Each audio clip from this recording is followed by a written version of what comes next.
Another thing that can be sometimes hard, it's really hard for parents to pick up on, not so much us as we're speech pathologists because we're trained to listen for these things. Just what does their voice sound like? The prosody of their voice, the pitch of their voice. Are they using a real sing-songy tone of voice? Is their voice really flat, very monotone? Both ends of the spectrum, that high prosody, that sing-songy type of voice, and then that monotone type of voice that you hear with lack of prosody. That is also a red flag. And those are things that sometimes cannot be picked up on and are not observable until they do have a lot of language and a lot more words to communicate. So those are things that we typically see in older kids. Once that language develops, that's what their language sounds like.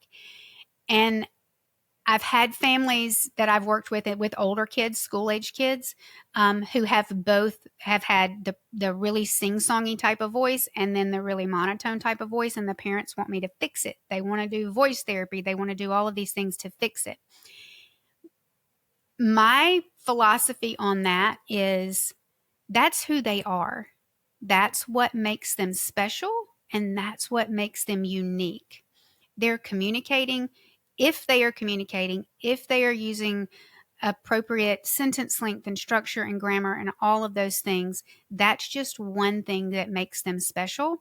And I don't like to work on those kinds of things.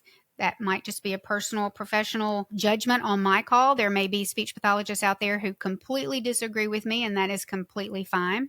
But I'm thinking of one little boy that I had in Alabama. He was precious, beautiful family, and he had a when he talked, it was almost like he was singing. He had a really high-pitched voice, and I remember his mother telling me one time that that was her favorite thing about him, is the way he talked and the way he sounded, that she loved his voice. And I thought that was so special, and it just melted my heart because I thought to myself, I've had so many parents in my career say, I need for you to fix that because it makes them sound different.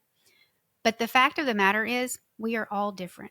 Everyone sounds different, everyone looks different, and that's okay.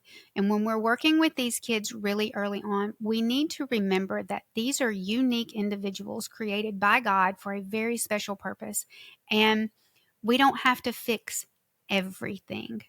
Our job in the early stages is having those heartfelt, meaningful conversations with families because, like I said, we're the ones who are typically coming in saying something doesn't look right.